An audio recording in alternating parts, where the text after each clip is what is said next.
আমরা এখন chemical বন্ডিংয়ের set 2 এর কোশ্চেন অ্যান্সার সলভ করছি।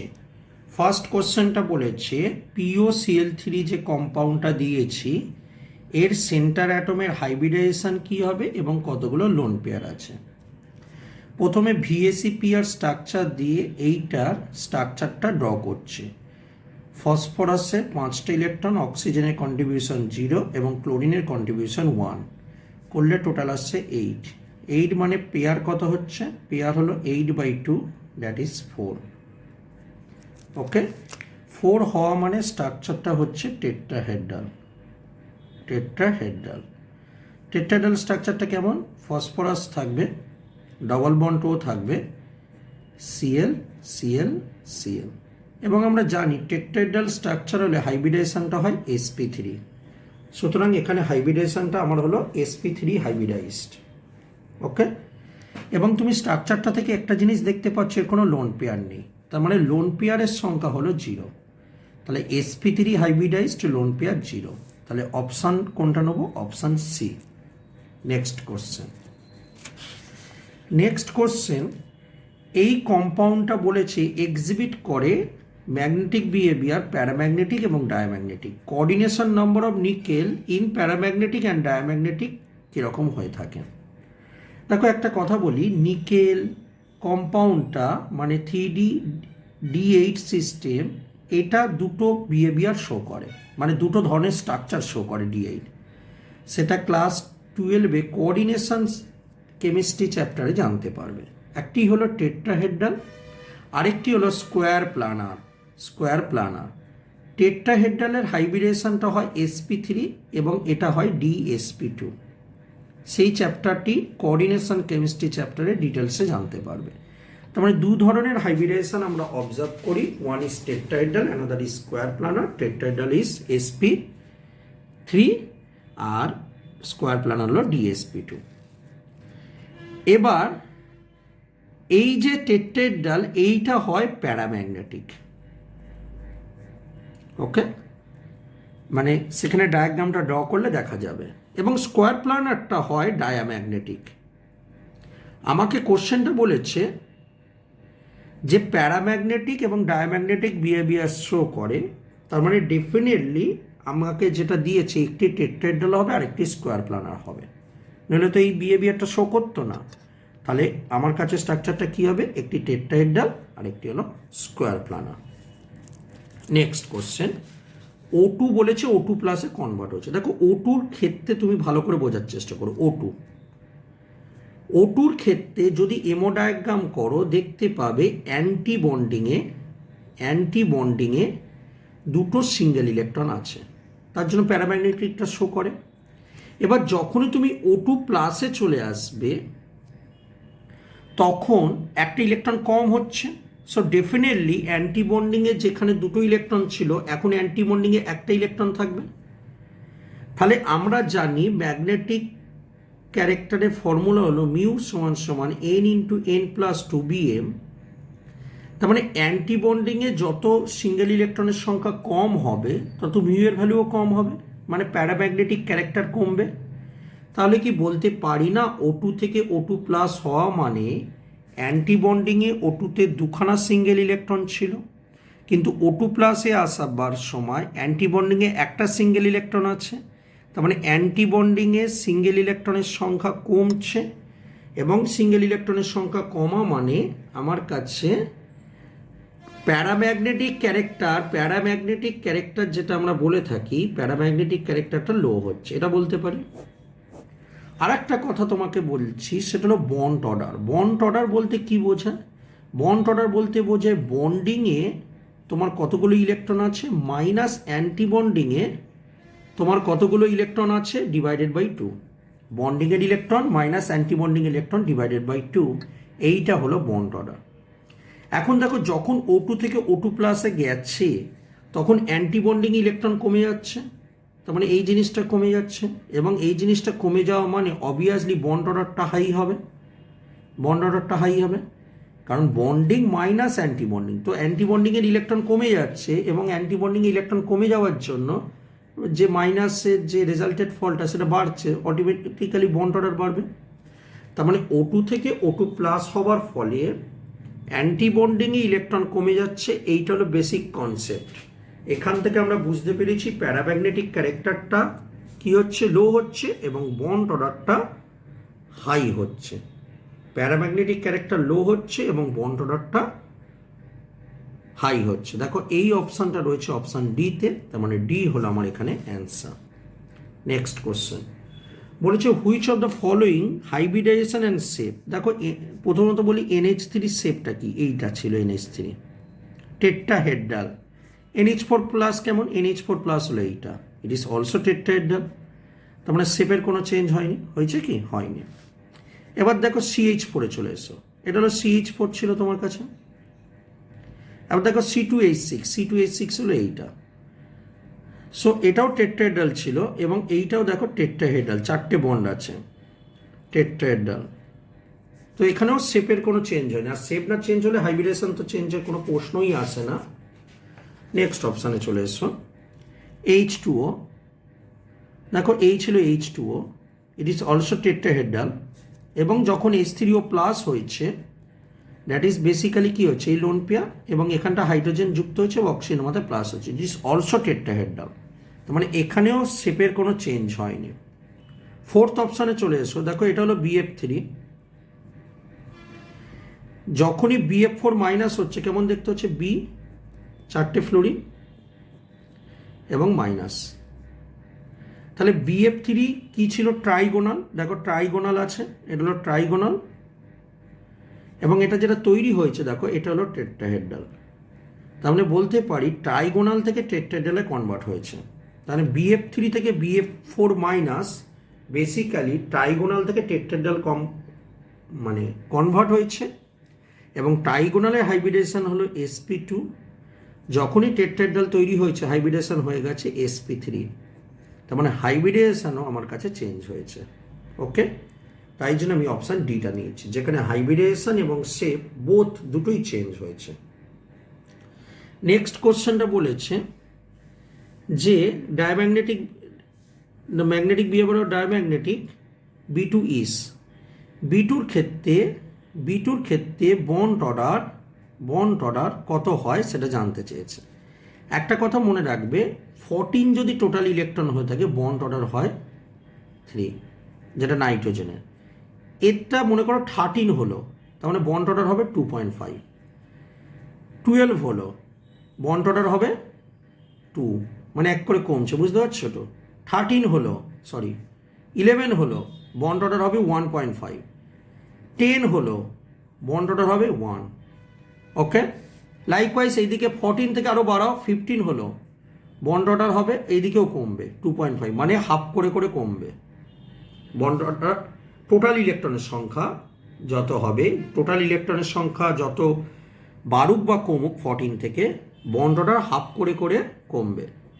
14 হলে 2, এরকমভাবে চলতে থাকবে। আমি এখানে বার করি B2 টোটাল কত হচ্ছে।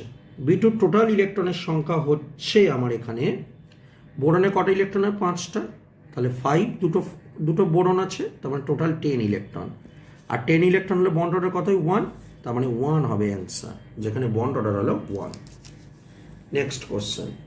নেক্সট কোশ্চেনে বলেছে BrF5 স্ট্রাকচারে FBrF এর 90 ডিগ্রি অ্যাঙ্গেল এরকম কতগুলো আছে। তো BrF5 এর ছবিটা এখানে নিচ্ছি, ব্রোমিনের 7টা ইলেকট্রন আর ফ্লোরিন 5টা, মানে 12, টোটাল 12। এবং পেয়ার কত হচ্ছে, পেয়ার হচ্ছে আমার কাছে কত, 6, মানে 12 ডিভাইডেড বাই 2, দ্যাট ইজ 6। তার মানে 6 হওয়ার জন্য এটা অক্টাহেড্রাল স্ট্রাকচার গেন করছে। তার মানে আমার কাছে কেমন থাকবে, ব্রোমিন। অক্টাহেড্রালে একটা লোন পেয়ার দিতে হবে, কারণ 5টা ফ্লোরিন আছে, অক্টাহেড্রালে মোট 6টা সাইড আছে, আর লোন পেয়ারটা কোথায় থাকে, ইকুইটোরিয়াল পজিশনে থাকে, আমরা জানি অক্টাহেড্রালে। তো ফ্লোরিনগুলো এরমভাবে দিয়ে দিলে, ওকে।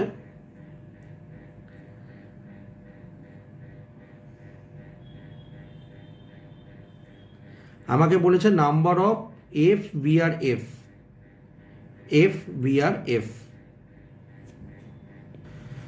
সো লোন পেয়ারটা থাকবার জন্য এখানে একটা স্টেরিক রিপালশন কাজ করছে লোন পেয়ার বন্ড পেয়ারে। যার ফলে 90 ডিগ্রি অ্যাঙ্গেলটা বজায় রাখতে সে পারবে না, তাই জন্য অ্যান্সারটা আমার কাছে এখানে 0। নেক্সট কোশ্চেন বলেছে পিরামিডাল শেপ কোনটা? পিরামিড মানে কেমন?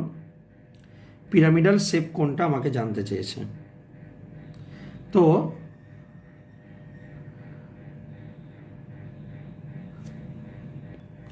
তো পিরামিড মানে কেমন হবে দেখতে? তিনটে এরকম বন্ড থাকবে আর এখানে একটা লোন পেয়ার মতন থাকবে। তো দেখো এই স্ট্রাকচারটা হচ্ছে, তার কারণ সালফার, এখানে তুমি লোন পেয়ার দিয়ে দাও, আর দেখো অক্সিজেন, ফ্লুরিন, ফ্লুরিন, এটা পিরামিডাল শেপ পাচ্ছে। তার মানে OSF2 হচ্ছে অ্যান্সার। এখানে এন এর ভ্যালু কত আমাকে জানতে চেয়েছে। ওকে, এন এর ভ্যালু কত আমাকে বার করতে হবে। তো বেরিলিয়ামের ভ্যালেন্সি 2 × n, অ্যালমোনিয়ামের হলো 3 × 2, সিলিকনের হলো 4 × 6, অক্সিজেনের কত হয় -2 × 18। ওভারঅল কম্পাউন্ডটা কত হবে 0। তাহলে এখান থেকে এন এর ভ্যালু বার করো। 36 থেকে 24 বাদ চলে যাচ্ছে, মানে 24 বাদ গেলে 12 পড়ে থাকছে। 12 এখান থেকে 6 বাদ চলে যাচ্ছে, আবার 12 মানে 6 পড়ে থাকছে, তার মানে 2n = 6, n = কত হচ্ছে 3। তার মানে 3 হলো আমার এখানে অ্যান্সার। এখানে যার যেটা অক্সিডেশন নাম্বার সেটা দিয়ে আমি ক্যালকুলেট করেছি। কোশ্চেন নাম্বার 9 আসছে, বলেছে এমও ডায়াগ্রাম থেকে শর্টেস্ট বন্ড লেন্থ কোনটা জানতে চেয়েছে। দেখো আমি প্রথমত বলি পিওর O2-তে কী থাকে? অ্যান্টি বন্ডিংয়ে দুটো সিঙ্গেল ইলেকট্রন থাকে, ঠিক আছে। এবার দেখো বন্ড অর্ডারের ফর্মুলা কি? বন্ড অর্ডার মানে বোঝায় বন্ডিংয়ের ইলেকট্রন মাইনাস অ্যান্টি বন্ডিংয়ের ইলেকট্রন বাই 2। এবার দেখো O2 থেকে যখন O2+ হলো তখন একটি ইলেকট্রন কমলো, অ্যান্টি বন্ডিংয়ের ইলেকট্রন কমছে। তাহলে অ্যান্টি বন্ডিংয়ের ইলেকট্রন কমা মানে বন্ড অর্ডার বাড়ছে, বুঝতে পারছো? অ্যান্টি বন্ডিং ইলেকট্রন কমছে মানে বন্ড অর্ডার বাড়ছে। কিন্তু যখন O2- হলো, মাইনাস মানে একটা ইলেকট্রন বাড়ছে, ইলেকট্রনটা কোথায় বাড়বে? অ্যান্টি বন্ডিংয়ে বাড়বে। কমলে অ্যান্টি বন্ডিংয়ে কমছে, আর বাড়লে অ্যান্টি বন্ডিংয়েই বাড়বে। তাহলে অ্যান্টি বন্ডিংয়ে যত ইলেকট্রন বাড়বে তত বন্ড অর্ডার কমবে। ঠিক তেমনি O2- মানে অ্যান্টি বন্ডিংয়ে আরও দুটো ইলেকট্রন বাড়লো, তাহলে অ্যান্টি বন্ডিংয়ে যত ইলেকট্রন বাড়বে বন্ড অর্ডার তত কমবে। এবার O2+ মানে দুটো ইলেকট্রন কম হচ্ছে, কোথায় কম হচ্ছে? অ্যান্টি বন্ডিংয়ে কম হচ্ছে। তাহলে অ্যান্টি বন্ডিংয়ে সবচেয়ে কম ইলেকট্রন কোথায় আছে? O2+-এ, কারণ O2+ অ্যান্টি বন্ডিংয়ে ইলেকট্রন সংখ্যা 0, কোনো ইলেকট্রনই নেই, দুটো ইলেকট্রনই চলে যাচ্ছে। O2- অ্যান্টি বন্ডিংয়ে 4টি ইলেকট্রন হচ্ছে, কারণ দুটো ছিল অলরেডি, আরও দুটো হচ্ছে। O2- হচ্ছে দুটো ছিল মাইনাস মানে একটা ইলেকট্রন বাড়ছে, মানে 3টে হচ্ছে। O2+-এ কী হচ্ছে? দুটো ছিল, একটা কম হচ্ছে মানে একটা হচ্ছে। অ্যান্টি বন্ডিংয়ে সবচেয়ে কম ইলেকট্রন এইখানে, আর অ্যান্টি বন্ডিংয়ে কম ইলেকট্রন মানে বন্ড অর্ডার বেশি, তার মানে বন্ড অর্ডার বেশি হবে O2+-এ। ওকে, নেক্সট বলেছে অ্যান্টি বন্ডিং এর ক্ষেত্রে। দেখো আমরা জানি এস যদি এরকম থেকে থাকে, অ্যান্টি বন্ডিং যখন হবে কি হবে? এরকম হয়ে যাবে, ঠিক। তার মানে এইটা হলো তোমার কাছে কি আছে? নোড আছে, নোডাল প্লেন। তার মানে নোডাল প্লেন কটা হচ্ছে? একটা হচ্ছে নোডাল প্লেন, তার মানে 1 হলো অ্যান্সার। নেক্সট কোশ্চেন বলেছে which metal has a greater tendency to form oxide. দেখো মেটালগুলোর মধ্যে মনে রাখবে অ্যালকালি, পিরিয়ডিক টেবিলের লেফট সাইডে অ্যালকালি আর্থ মেটাল, অ্যালকালি এবং অ্যালকালি আর্থ মেটালের বিশাল টেন্ডেন্সি রয়েছে অক্সিজেনের সঙ্গে যুক্ত করে অক্সাইড তৈরি করার। তো ক্যালসিয়াম হলো অ্যালকালি আর্থ মেটাল, তাই জন্য ক্যালসিয়ামের টেন্ডেন্সি সবচেয়ে বেশি। নেক্সট কোশ্চেনটা বলেছে আইসোইলেকট্রনিক স্পিসিস হলো কোনটা? আইসোইলেকট্রনিক স্পিসিস মানে বোঝায় টোটাল ইলেকট্রন সেম, তাকে বলে আইসোইলেকট্রনিক স্পিসিস। অ্যান্সারটা বি হবে, কারণ সবগুলো করতে অনেক টাইম লাগবে বলে আমি বিটা শুধু দেখাচ্ছি। মনে করে NO+, এই যে NO+, নাইট্রোজেনের টোটাল 7 ইলেকট্রন, অক্সিজেনে 8+, মানে একটা ইলেকট্রন কম আছে, মানে টোটাল ইলেকট্রন হচ্ছে 14। C2- কার্বন ইলেকট্রন আছে 6, দুটো কার্বন আছে, মানে 6 + 6 12, আর টু মাইনাস মানে দুটো ইলেকট্রন আরও বেশি, মানে টোটাল হচ্ছে 14। সিএন মাইনাস কার্বন ইলেকট্রন হয় 6, নাইট্রোজেন হয় 7, মাইনাস মানে কি, মাইনাস মানে একটা ইলেকট্রন বেশি রয়েছে মানে হলো 14। N2 নাইট্রোজেনে কত ইলেকট্রন আছে 7, দুটো নাইট্রোজেন আছে মানে 7 + 7 মানে 14। তাহলে সবগুলোতেই দেখো নাম্বার অফ ইলেকট্রন কি হচ্ছে, সেম হচ্ছে। আর নাম্বার অফ ইলেকট্রন সেম মানে আমরা তাকে আইসো ইলেকট্রনিক স্পিসিস বলি। তার মানে অপশান বি হলো আমার কাছে আইসো ইলেকট্রনিক স্পিসিস। নেক্সট কোশ্চেনটা আমাকে দিয়েছে, নেক্সট কোশ্চেনটা আমাকে বলেছে কোনটার ক্ষেত্রে সেম বন্ড অর্ডার। মনে রাখবে যারা আইসো ইলেকট্রনিক স্পিসিস যারা হয়ে থাকে তাদের বন্ড অর্ডারটাও সেম হয়ে থাকে। ওকে, সো ফার্স্ট আমাকে ক্যালকুলেট করতে হবে এদের মধ্যে কোনটা আইসো ইলেকট্রনিক স্পিসিস। দেখো অ্যান্সারটা এইখানে হলো এ, তার কারণটা আমি দেখিয়ে দিচ্ছি, সবগুলো বার করে তুমি দেখতেই পারো। সিএন কার্বনের 6 ইলেকট্রন, নাইট্রোজেনের 7 ইলেকট্রন, মাইনাস মানে একটা ইলেকট্রন বেশি রয়েছে মানে 14 ইলেকট্রন। NO প্লাস নাইট্রোজেনের 7 ইলেকট্রন, অক্সিজেনের 8 ইলেকট্রন, প্লাস মানে একটা ইলেকট্রন কম রয়েছে মানে 14 ইলেকট্রন। তার মানে এই দুটোর ক্ষেত্রে দেখলে নাম্বার অফ ইলেকট্রন সেম রয়েছে, আর নাম্বার অফ ইলেকট্রন সেম থাকলে তাকে আমরা কি বলি, আইসো ইলেকট্রনিক স্পিসিস। তার মানে অপশান এ হলো আমার কাছে অ্যান্সার। নেক্সট কোশ্চেন বলেছে for stable molecule bond order must be. কোনো একটা স্টেবল মলিকুলের বন্ড অর্ডার কী হয়, দেখো বন্ড স্টেবিলিটি কিন্তু টোটালি ডিপেন্ড করে বন্ড অর্ডারের উপর।